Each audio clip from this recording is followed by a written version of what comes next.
All right. Last night, I went down to Santa Monica. I did a ton of walking for this uh, thing that I thought about doing, showcasing my playlist, my dance playlist, encouraging people to dance, not walk.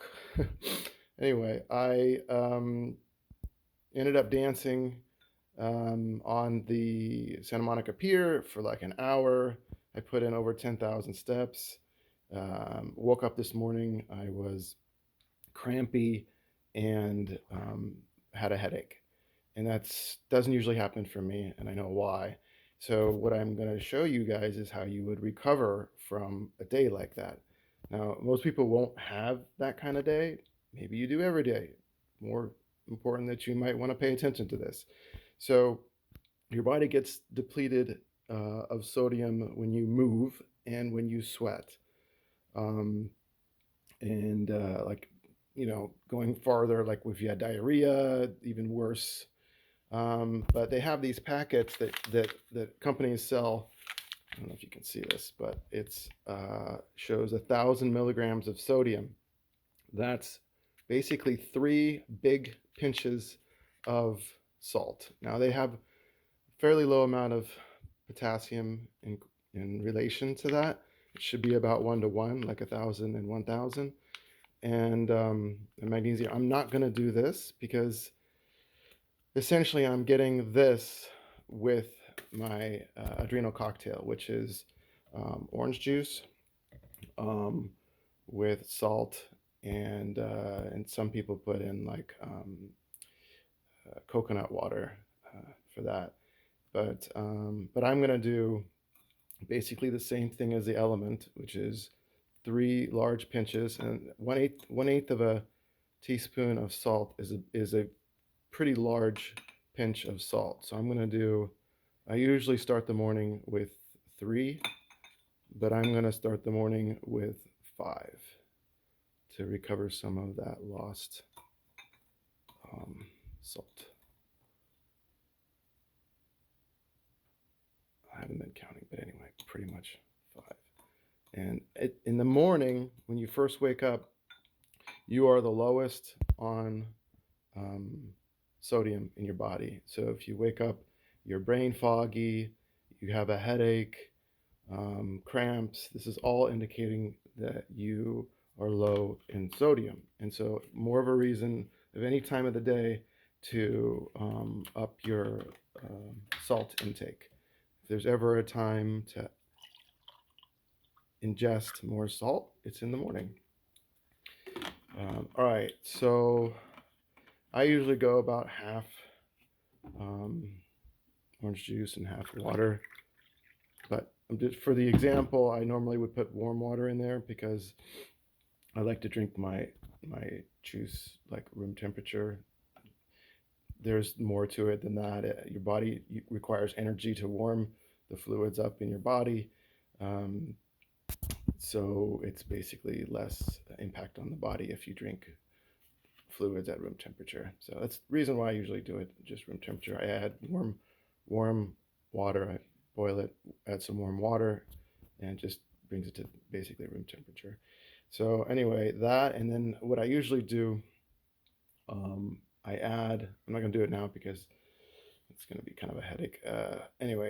But I would add a splash, just a quick splash, dumping the apple cider vinegar in there to help with your uh, digestion. And see, you can see like I haven't had this yet, so I'm brain foggy right now. But it helps with your digestion and helps with acid reflux.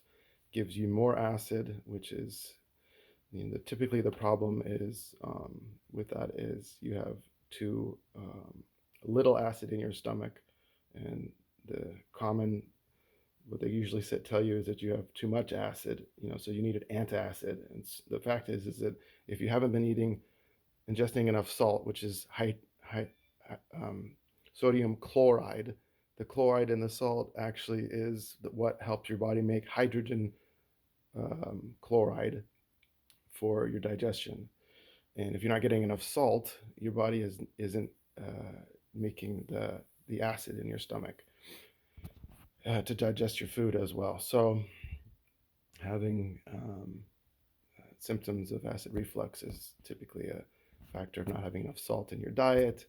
And the apple cider vinegar helps add acid and liquid acid to fill up to raise your level of acid in your stomach. Usually, the lower esophageal sphincter in your stomach, uh, it opens when you don't have enough fluid of acid in your stomach. If the the amount of acid in your stomach is high enough, the lower esophageal sphincter will close. So when you lay down, you won't have acid reflux as much. It'll close up because you're full of acid, and it doesn't want that to leak into your esophagus. Anyway, so that's it pretty much. I do this once a day in the morning, and you would err on more. Um, that's a little over a half a teaspoon of salt. The human body can take enormous amounts of salt and be completely fine. It removes the excess in the urine.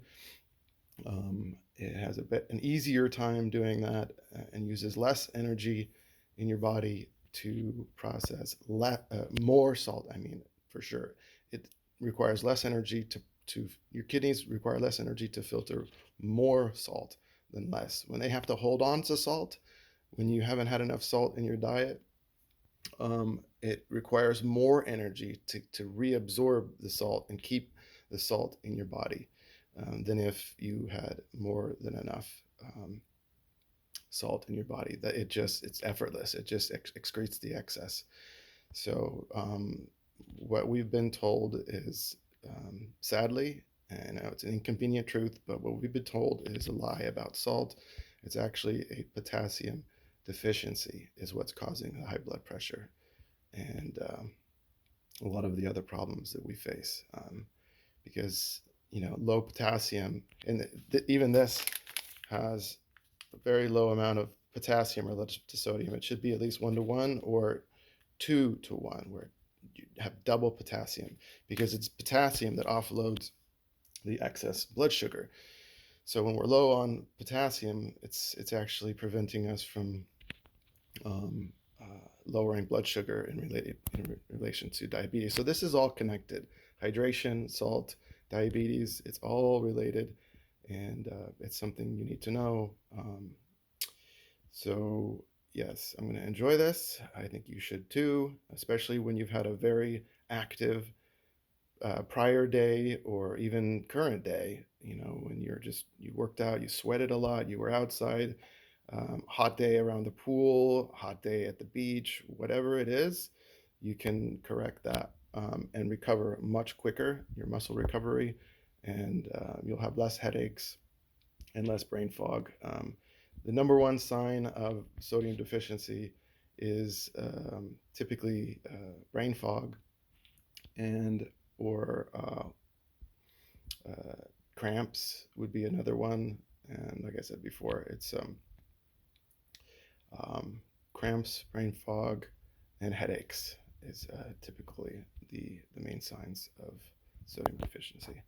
And you can, I did a smaller glass this time, a smaller mug, so that the concentration of salt to fluid is higher in this than if I were to use a larger mug. If I use a larger mug, it's one of those days where I don't feel like I need that much.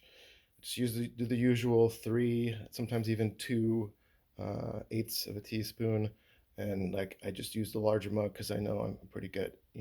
But it's all relative to how much you feel you need. Smaller glass, more salt would be actually better at getting in and increasing your sodium relative to your fluids in your body.